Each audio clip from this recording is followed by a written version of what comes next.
La llave del cierre, un podcast del cierre digital. Hola a todos los oyentes y telespectadores de La llave del cierre, el podcast de entrevistas del periódico El Cierre Digital. Hoy contamos en este programa con la presencia de Rosa María Calaf, una de las corresponsales más antiguas de televisión española y con mayor trayectoria. Os recordamos que cada lunes a las 10 de la mañana tenéis un nuevo programa de La llave del cierre en las plataformas de YouTube, Spotify y Podimo. Hola Rosa María, ¿qué tal estás? Bueno, bien, o sea, dando vueltas. Bienvenida a La llave del cierre, el programa de entrevistas del diario El Cierre Digital. Bueno, como sabes, te he dicho que este programa se llama La llave del cierre y yo te quiero preguntar cuál es la llave que tiene que tener una persona para llegar a ti.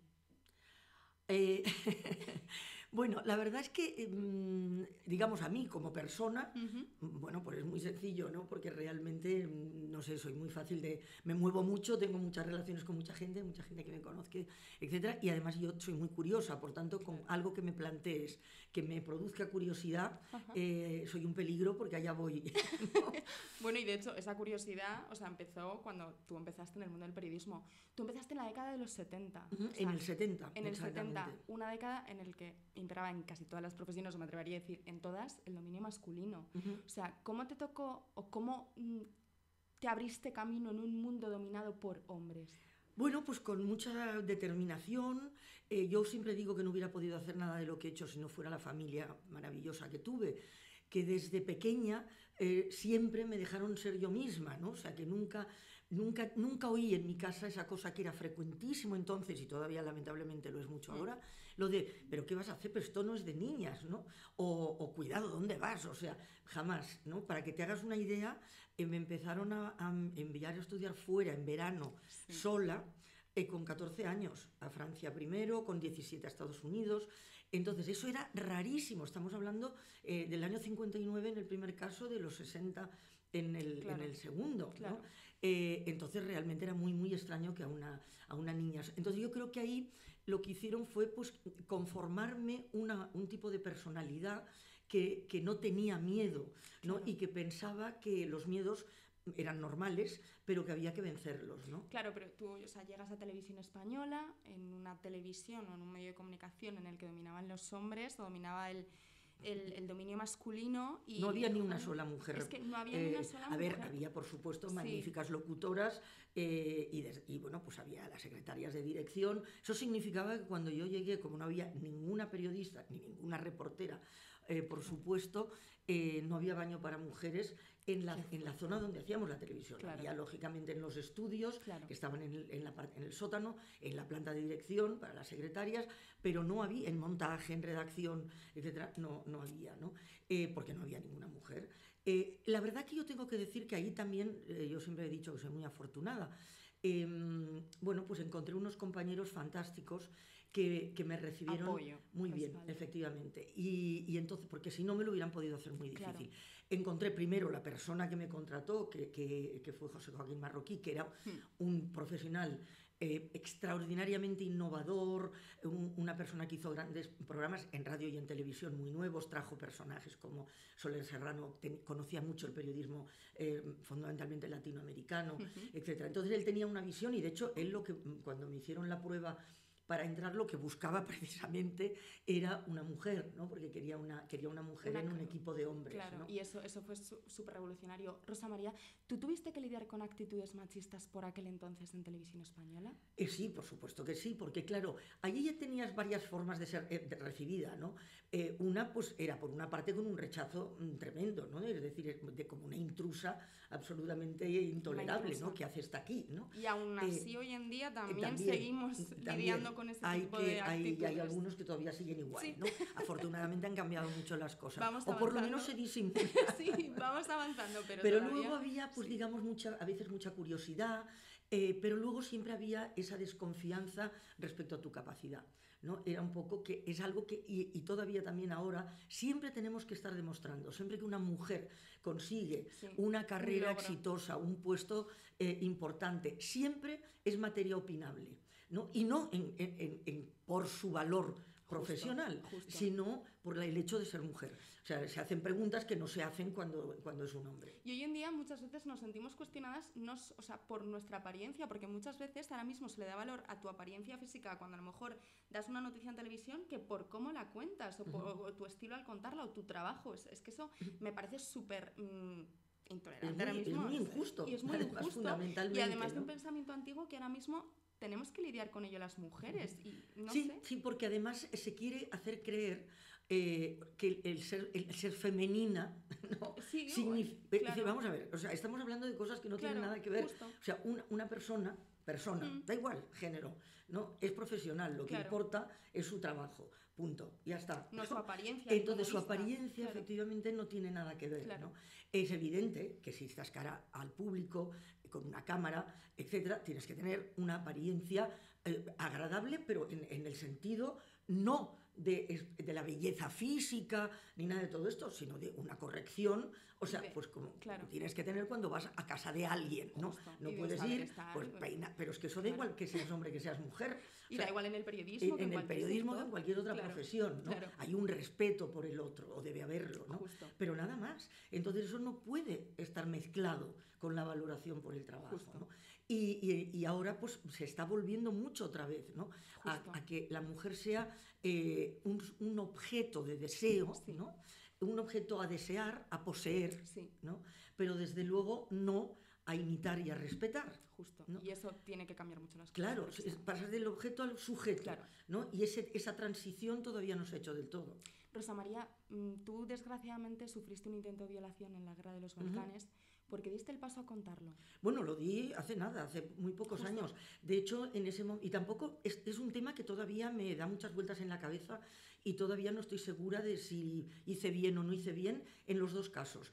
Pero yo creo que cuando no lo quise contar en su momento, yo estoy convencida de que sí tengo razón, y es que, yo como periodista no creo que el periodista nunca deba ser el protagonista de la noticia, Claro. excepto, obviamente, en casos extremos, Claro. ¿no? Ese es un caso extremo, sin ninguna duda, Totalmente. ¿no? Pero en ese contexto, porque no solo es eso que sucede, sino dónde te sucede, ¿no? Eso me parecía que hacer que yo fuera, se hablara de mí, cuando realmente eso, no un intento, Claro. sino violaciones permanentes, ¿no? Como táctica de guerra, uso del cuerpo de la mujer, estaba siendo practicado con las mujeres locales, no con las periodistas locales, que había pocas, además, Y tú no, eras no, una de con las ellas, mujeres claro. locales.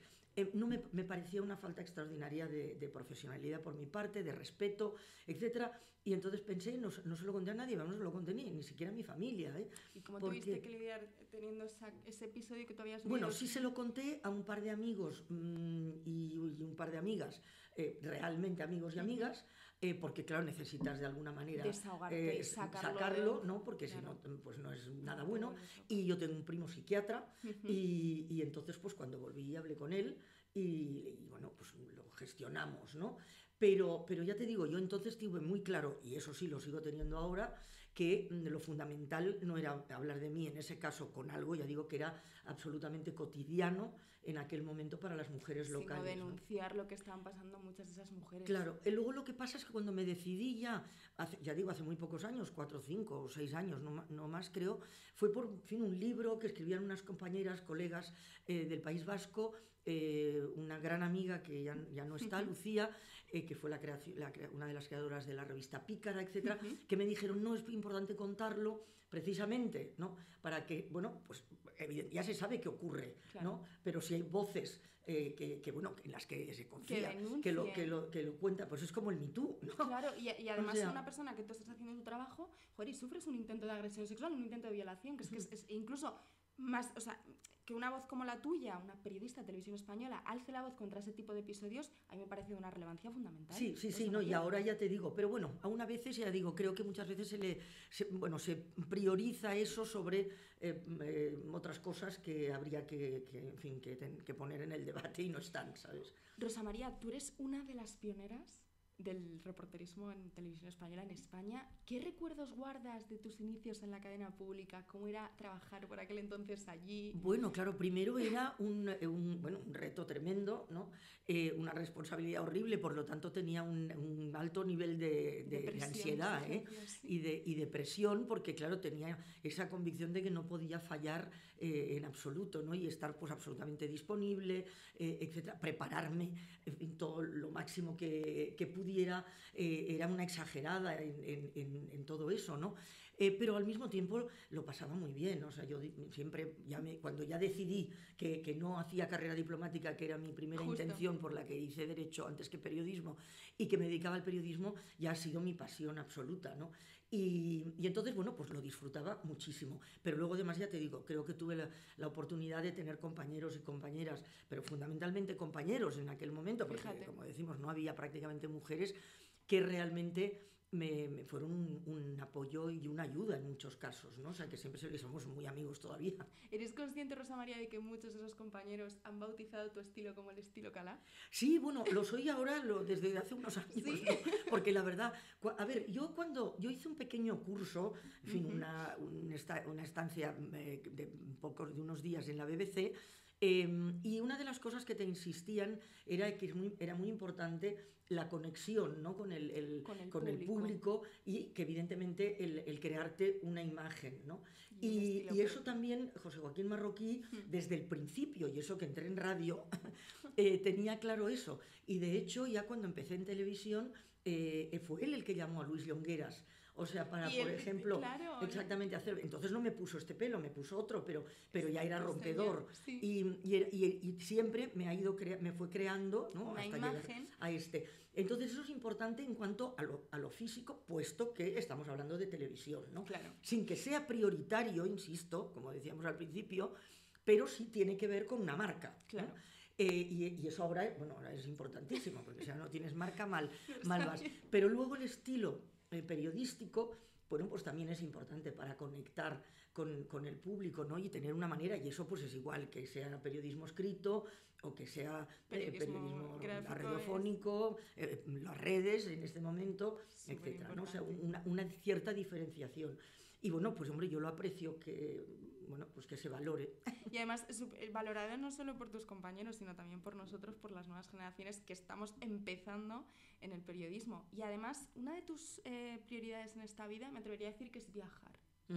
Sin duda. En 1973 tú coges una furgoneta desde Barcelona hasta Ciudad del Cabo.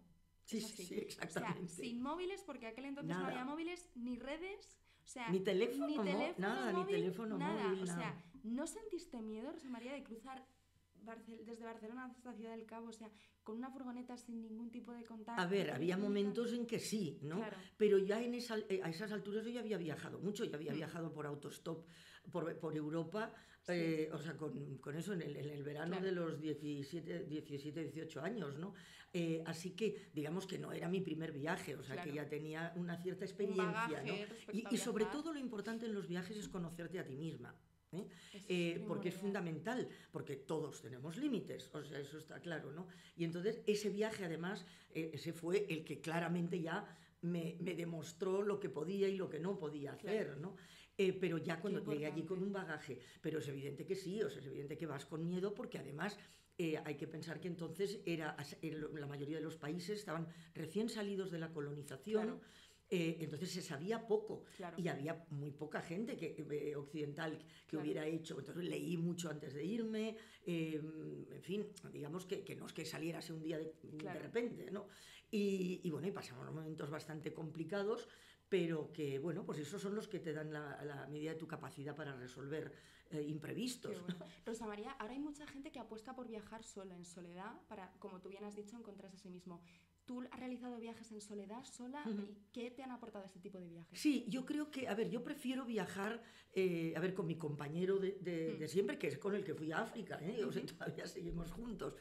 y seguimos viajando juntos.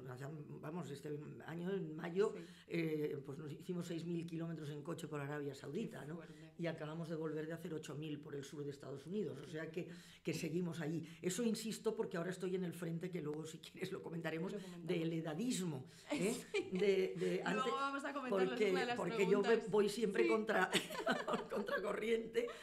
Entonces, bueno, total, que realmente en el viajar solo o sola, y sola, insisto, todavía más, yo creo que todas las mujeres deberían hacerlo en algún momento, pero, ojo, sabiendo dónde vas y habiendo hecho algún tipo de viaje antes, o sea, no lanzarte a cruzar África o cruzar América Latina o Asia sola, así por las buenas y tal. Hay muchas compañeras de tu edad, jóvenes, etcétera, que han hecho intentos y logros en ese sentido, ¿no? Pero claramente, bueno, pues es mejor si vas un poco preparada y si vas acompañada, pero además por una cuestión práctica, porque claro, cualquier cosa que suceda, pues bueno, si estás sola, pues estás sola. Pero si vas con alguien, pues sucede en bueno o en malo, porque compartir las alegrías también es bonito. Claro, es muy bonito, porque tú sola, ¿qué? Bueno, pues vale. Sí, pero además descubres mundo, pero si vas con un equipo... Rosa María, 183 países, o sea, 84 ahora, hay que sumarle a Arabia. Corresponsalías en diversos países. Yo te quiero preguntar, ¿cuál ha sido el acontecimiento que más te ha costado contar al público? A ver, eso es complicado, porque realmente, siempre son, claro, acontecimientos generalmente trágicos, ¿no? Porque transmitir el dolor, ¿no?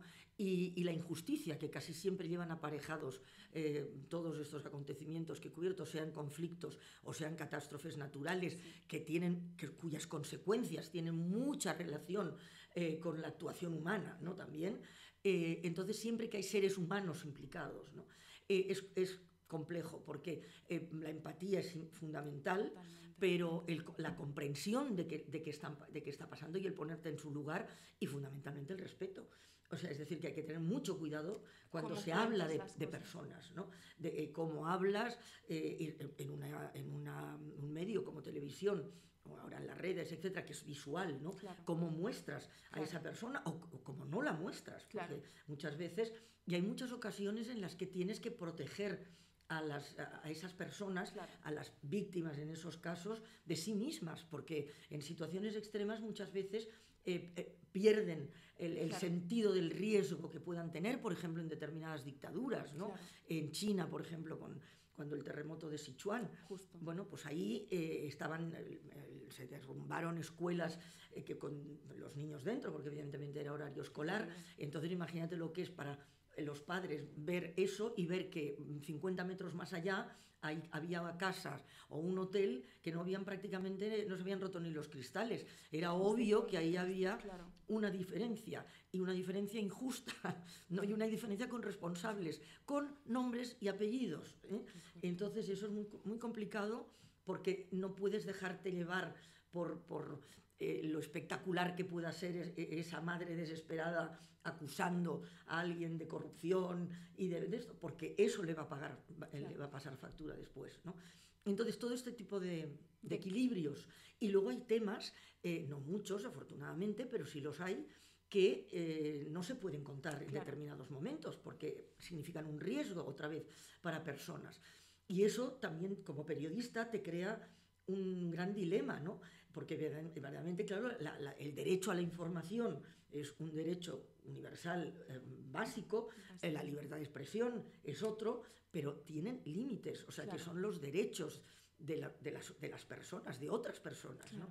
Entonces ahí esos juegos son muy complejos. ¿Y cuál es el suceso o el acontecimiento que más te ha marcado?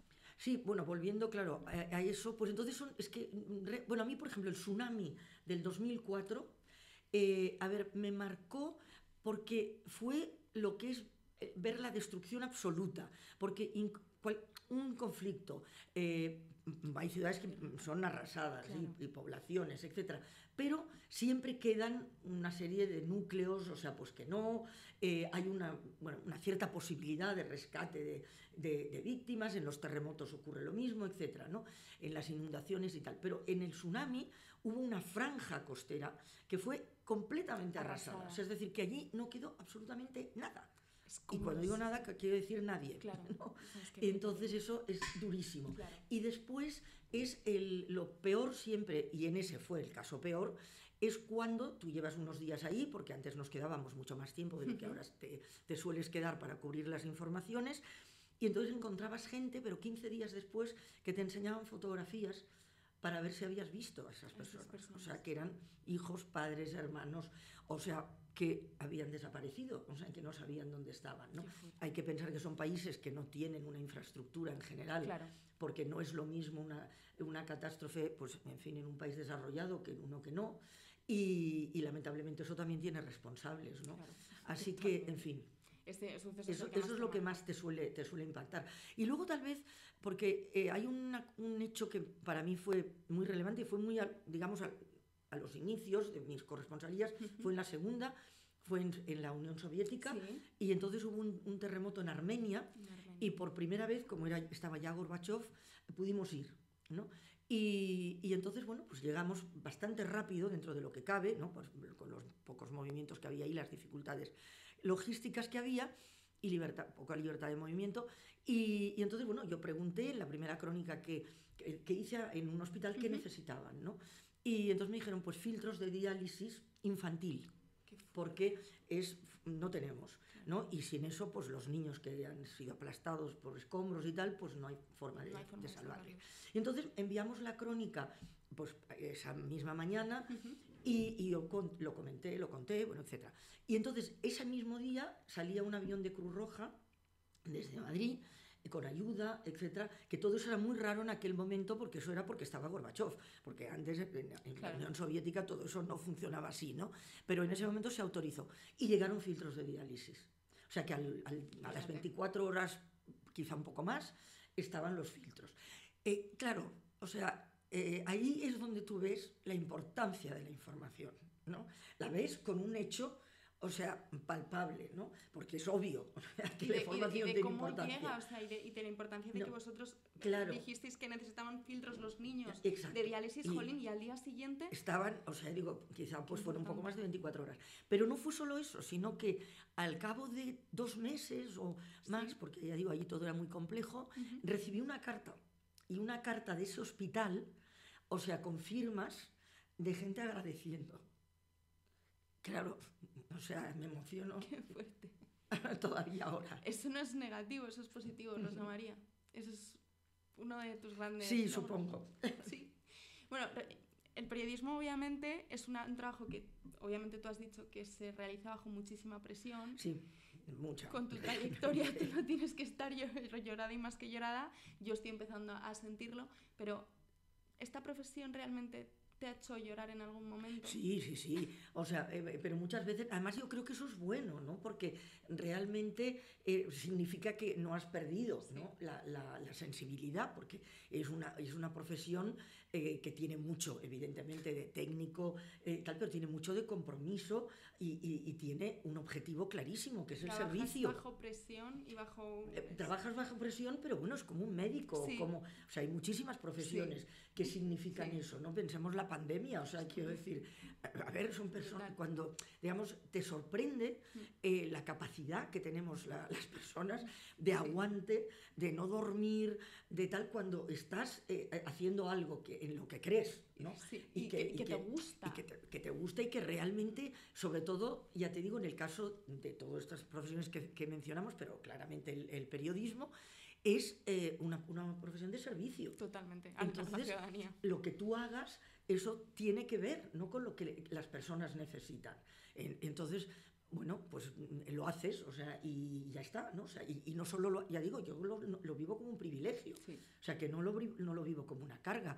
Y de hecho ahora, A ver, yo he dejado totalmente el periodismo activo, porque en eso sí que soy, bueno, cuando las etapas se cierran. Se cierran y no hay vuelta. No soy nostálgica, o sea, siempre mirar atrás es a beneficio de inventario lo que he aprendido, punto, ¿no? Pero, y me dicen muchas veces, no, y ahora no quieres hacer, y ahora no sé. Yo no, pero ahora quiero estar en otra línea, en otra primera línea, ¿no? Que es tal vez la defensa del periodismo. Qué bueno. Y el activismo también. Eso claro, el activismo siempre teniendo muy en cuenta que nunca el activismo puede estar por encima, ¿no? Claro. del periodismo, pero que el periodismo es un activismo, cuidado. En sí. O sea, es un activismo por los derechos humanos. Lo que ocurre es que no puedes perder la perspectiva, ¿no? Claro. Y dejar que determinadas circunstancias, o sea, te ofusquen o te hagan perder, ¿no?, la capacidad de análisis y de independencia, de rigor y de honestidad, ¿no? Y esa pérdida de rigor, esta falta de honestidad es algo que ahora mismo yo creo que falta en el periodismo hoy en día. No es algo nuevo, ojo, porque buen y mal periodismo ha habido siempre. O sea, que decir ahora, no, porque ahora el periodismo todo es malo, todos los periodistas bueno, son, o sea, pues en fin, unos irresponsables, tal, no es verdad en absoluto. O sea, entonces siempre ha habido buen y mal periodismo, siempre ha habido voluntad de ingerir de determinados poderes, de injerencia, ¿no? Porque pues cosas que no quieren que se cuenten o no quieren que se vean siempre han existido, periodistas que se han dejado tentar, o sea, por intereses ajenos a la vocación periodística, etcétera, siempre ha habido. Lo que ocurre es que ahora la tecnología, que es una herramienta extremadamente valiosa, si se usa bien, si se usa mal, es extremadamente peligrosa. O sea, con la misma fuerza puede ser, ya digo, positiva o puede ser negativa. Porque ahora mismo la gente hacemos uso, y me incluyo, de las redes sociales, en las que la información es rápida, pero muchas veces no es verdadera, no es veraz. Y muchas veces la gente, o sea, se puede llegar a creer una fake news y se puede llegar a crear un universo de haberte creído una fake news. Entonces, eso a mí me parece súper peligroso. Es extraordinariamente peligroso, porque se invierte mucho para que eso sea así, o sea, es decir, para la desinformación. Claro. Y si se invierte quiere decir que se está buscando, ¿no?, un efecto perverso y variar el objetivo del periodismo, y por eso hay una campaña feroz, ¿no?, contra el periodismo crítico, el periodismo honesto, independiente, etcétera, porque molesta, ¿no?, y es tremendamente peligroso. Y aquellos que deberían garantizar precisamente al ciudadano que su derecho a la información veraz se cumpla, no solo no lo garantizan en muchos casos, sino que son precisamente los que la minan, ¿no? Entonces, todo eso es un proceso contra el que debemos luchar, porque está en juego claramente la democracia, y si la democracia no es el mejor, pero es el mejor, no es el único, no es perfecto, pero es el mejor de los sistemas que tenemos. Entonces, si realmente para defender las libertades y los derechos, o sea, si dejamos que la democracia se siga vaciando de contenido y se siga utilizando, ¿no?, para que líderes autocráticos y absolutamente antidemocráticos lleguen al poder por las urnas, cuando lo primero que van a hacer cuando lleguen es eliminar las urnas, o sea, eso tiene extraordinario riesgo, como tú dices. Rosa María, ahora la gente prioriza más estar entretenida que estar informada. Sí, porque se le ha conducido a eso. Claro. Tampoco es que la gente ahora todo el mundo se haya convertido en seres horribles y malísimos y tal. No es verdad. Generalizamos y es muy peligroso y muy injusto, porque no se puede generalizar. Pero tienes razón en que la tendencia es lo que hay que mirar, y claramente las tendencias hay que vigilarlas, ¿no? Porque ahora en este momento además estamos en un cambio de época. Justo. Y tenemos que ser muy claros en qué tipo de sociedad queremos construir. Si queremos una sociedad de plataformas y de aplicaciones y de consumidores que simplemente compren ideas y productos que interesen no necesariamente a ellos, ¿no?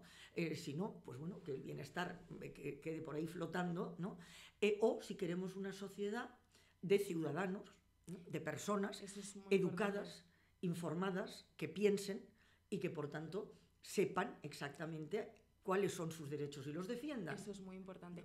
Rosa María, te voy a hablar de una efeméride que se cumplen 20 años hoy. la boda de los entonces príncipes de Asturias. Sí, claro. Quiero que me cuentes qué estabas haciendo, qué recuerdas de ese día. A ver, yo estaba trabajando, claro, porque estaba todavía en activo. Y la verdad que el día de la boda, si quieres que te diga la verdad, no me acuerdo, fíjate, qué horror. Yo creo que vi una parte, o sea, bueno, sin duda, ¿no? Pero no sé si la vi en directo o la vi en diferido, sinceramente. Fíjate, me acuerdo en cambio de las bodas de las infantas. ¿Por qué? Porque es así que una fue en Moscú y la otra en Roma. Fíjate. Y recuerdo que organizamos, bueno, porque ese día pues no había una información, actualidad que nos requiriera, y reuní en la oficina pues a todos los compañeros para verla y tal. juntos. Incluso en Roma recuerdo que vinieron unas monjas, o sea, españolas, con las que tenía mucha relación, y estuvimos viéndola y desayunando. Incluso recuerdo que en Roma creo que fue, no, sí, porque en Moscú no creo, no me acuerdo, en una de las dos encargamos una tarta, incluso, o sea, bueno, hicimos, o sea, fue un divertimento, ¿no? Pero en cambio, fíjate, la de los Reyes, pues la recuerdo muy vagamente y sinceramente no me acuerdo dónde estaba, pero es probable que estuviera en algún sitio en el que no tenía tampoco acceso. ¿No coincidiste con la reina Leticia en Televisión Española, Rosa María? A ver, coincidí en el tiempo, o sea, sí, pero no, yo estaba fuera, ¿no? Claro, estabas fuera, Entonces, yo la había visto muy rápidamente una vez, cuando me dieron el premio Ondas, porque en Televisión Española, en Madrid, pues bueno, hicieron una comida en la dirección y tal, y entonces, bueno, pues por alguna razón ella vino, o sea, fue ella la que vino a saludar y dar la enhorabuena y tal, pero fue todo en un batiburrillo y un caos. No sé, no me acuerdo tampoco con mucho detalle. Fíjate, el periodismo es algo que nos une a las tres, porque yo me atrevo a hablar en presente que yo creo que la reina no, o sea, va a abandonar el periodismo, o sea, el periodismo corre por sus venas, yo creo. Y fíjate que bueno, cuando, como te comentaba antes, que vino el periodista Jesús Álvarez, que coincidió con ella, decía que era una gran profesional. Y como te comentaba, yo creo que el periodismo no la ha abandonado a ella. Yo también, o sea, estoy convencida. Es una gran comunicadora y demás. Y en 2020 tú hiciste unas declaraciones de que había tirado la toalla. Sí, bueno, a ver, esto siempre es lo de siempre, pese a que... los titulares. Los titulares, porque realmente la verdad que la compañera que hizo la entrevista fue una entrevista impecable, se había documentado muy bien, lo que salió también, pero efectivamente se elevó a categoría de titular, evidentemente, un comentario de pasada, cuando ya habíamos casi terminado la entrevista, etcétera. Y claro, muy poco contextualizado. Yo ¿no? quiero que aquí lo matices. Y entonces, y efectivamente, a ver, a lo que me refería, no creo que, a ver, si se leía atentamente, se entendía lo que... Si se lee, obviamente, si se lee todo, se lee todo lo que quiere decir, pero, ¿no? pero claro, si lees solo el titular, pues ya. es evidente que no. Pero bueno, a mí eso es lo que me preocupa, haciendo un inciso, es el de que lo has mencionado tú también hace un momento, el que la ciudadanía no es consciente de eso. De que cuidado con los titulares, de que hay que hacer una alfabetización mediática.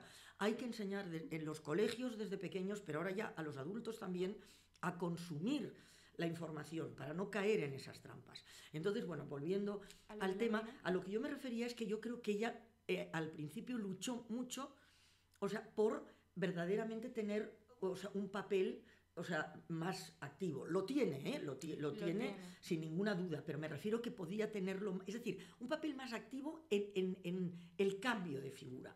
Es decir, en el que ya dejemos de hablar de si va vestida con un modelito de no sé quién. Es que yo creo que ha ido luchando contra eso, porque siempre que aparece en un acto se dice, la reina ha ido vestida por tal, la reina, pero luego los discursos que realiza, yo soy una gran fan de su comunicación, de cómo dice las cosas, no mira el papel, ni mira el ordenador, ni un momento, que eso es algo que a mí, por ejemplo, me cuesta, ahora, ahora mismo. Pero es que me parece brutal la comunicación que tiene. No, por eso digo que yo creo que primero ella me parece que efectivamente también era una periodista de vocación. Me cuesta creer que efectivamente haya perdido eso, porque eso no se pierde.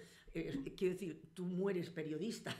Siendo periodista, vives y mueres siendo periodista. Siendo periodista, ¿no? O sea, que yo realmente no me imagino, no lo sé separar de mi vida, ¿no? Y ella se ve obligada a separarlo, con lo cual tiene que pasarlo mal, porque, pues porque hay muchas cosas que obviamente, por lógica, pues no puede decir o no puede interferir, etcétera, porque, bueno, evidentemente tiene un papel institucional, que... etcétera, ¿no? Y por tanto, pues se ajusta a eso. Y creo que lo hace bien, en ese sentido lo hace bien, pero que le debe costar. Eso le ha tenido que costar mucho. Le debe costar, no... pero que es verdad lo que tú dices. Y que yo cuando decía lo de tirar la toalla, me refería a eso, que yo creo que ya ahora ya pues ha dejado de pelear por eso, pero porque me consta, porque hablé con ella y alguna vez pues me decía, uy, pues eso yo no sabía que se había hecho y no me lo han dicho, y tal. Y fíjate, pues me hubiera gustado a lo mejor asistir, cosas de ciencia, sobre todo, bueno, en fin, cosas.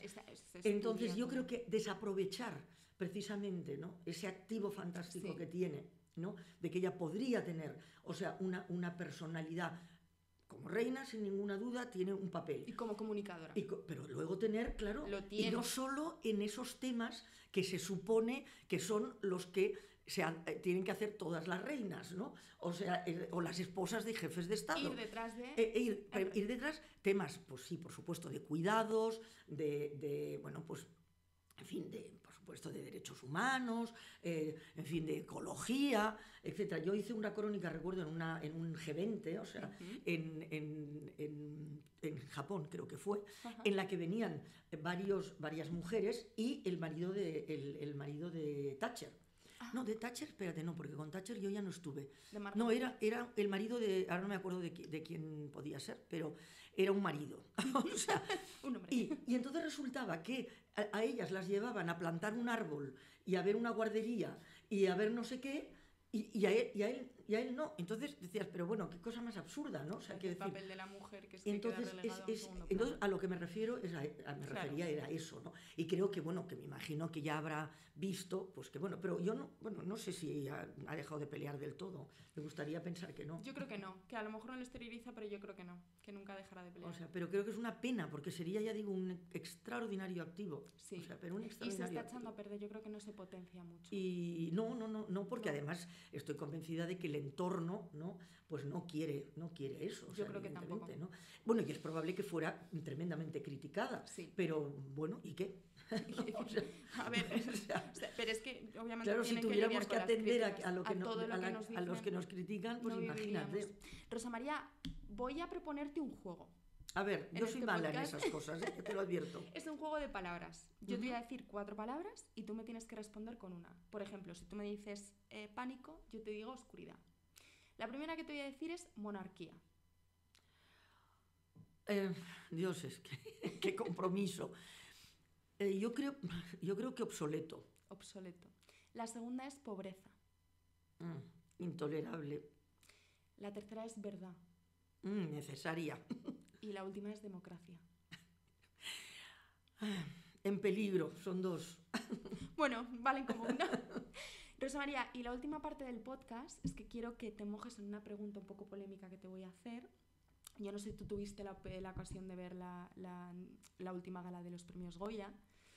Una gala... Sí, creo que vi una parte. Estuvo presentada por los Javis, la que hacía la crónica en la alfombra roja fue Inés Hernández, y fue muy criticada porque realizó un tipo de comentarios un poco criticados en redes sociales. No sé si tuviste opinión de No, porque no lo vi. Eso no lo vi. Y creo que, además, yo creo que no estaba aquí, porque me suena vagamente eso que me dices de las críticas, pero no recuerdo haberlo visto en directo. Desde luego no lo vi en directo, pero que tampoco no lo seguí informativamente. Fue muy criticada porque además Inés Hernández se ha convertido en una figura muy activa en Radio y Televisión Española, pero también muy criticada por los comentarios que hace, las actitudes que tiene. No sé si la conoces o si has visto. No, la verdad no, me suena, pero no mucho. Pero yo creo que ahora voy centrándome, bueno, que se la critique, ya te digo, hablo un poco sin tener de más, porque la debo haber visto a lo mejor alguna vez, pero yo creo que todo está en el respeto. Claro. O sea, el límite siempre es el respeto, o sea, es decir, el respeto por las otras personas, ¿no? Entonces, no sé, el que uno haga una cosa o haga otra, o sea más extremo o menos, yo no sé si es en clave de humor o no, sí. Porque el humor lamentablemente está muy atacado y el humor es absolutamente necesario, claro. Y no solo necesario, o sea, el humor complementa en muchos casos. Hablando con Buenafuente, por ejemplo, lo hemos hablado muchas veces esto, ¿no? Que yo siempre le digo que los cómicos serios me parecen magníficos y necesarios, claro.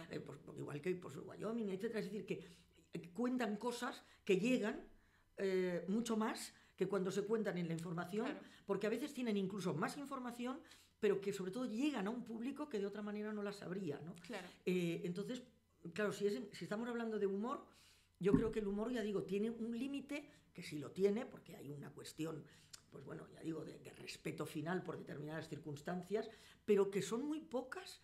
Y bueno, y no sé, pensemos, yo qué sé, Gila, por ejemplo, Gila ¿no? era un grande. Decía cosas tremendas, pero realmente, bueno, pues las decía bien. Pero también en aquella época las circunstancias eran distintas. Eran muy distintas, La sí. sociedad estaba como menos escarmentada, me atrevería a decir, Rosa María. Puede ser. Ahora mismo está más sensibilizada con según qué cosas, según qué causas, según qué Sí, cosas. puede ser, pero bueno, ya por eso digo que realmente sí que es cierto que bueno, que ahora afortunadamente, ¿no? Pues hay cosas que ya no te caen bien, ¿no? Pero bueno, pues puedes decirlo, o sea, bueno, pues esto no me gusta, que a mí no me gustan, evidentemente, pues muchos de los chistes, de los memes que te llegan. ves en redes. Que ves en redes, Pero ¿no? tienes que lidiar con y tal. ellos. Pero entonces con no mirarlos y borrarlos, bueno, pues ya está. Ahora de ahí a poner eso en televisión española, por ejemplo, bueno, pues hay un trecho. Yo digo que la línea es muy fina, ¿no? Pero que hay que tener mucho cuidado con lo del políticamente correcto y con esa especie de buenismo, además, Que existe hoy en que día. existe, ¿no? Porque eso es muy peligroso y es muy peligroso para la información. Claro. También, o sea que los equilibrios siempre son necesarios y siempre es lo más difícil. Y en derecho siempre se habla de la ponderación, ¿no? Y la ponderación es lo más complicado que hay, ¿no? O sea que hay que enseñar verdaderamente a las personas desde pequeño, ¿no? A no polarizarse Tanto como hoy en día. exactamente como es Y además, ahora, como ¿no? tú bien has dicho, hay que aprender a contar bien las cosas. Es algo que tú has hecho desde que empezaste y ha sido un placer tenerte aquí, Rosa María. Pues encantada. O sea, ha sido un placer mantener esta charla contigo y esperamos que todo te vaya fenomenal. Pues encantada, y yo te agradezco mucho el espacio, porque ya digo, es un gusto hablar, pues eso, como si estuviéramos en casa. Nos falta un café. Muchísimas gracias, Gracias. Rosa María. Y esto ha sido todo por hoy. Os recordamos que cada lunes a las 10 de la mañana tenéis un nuevo programa de La Llave del Cierre en las plataformas de YouTube, Spotify y Podcast.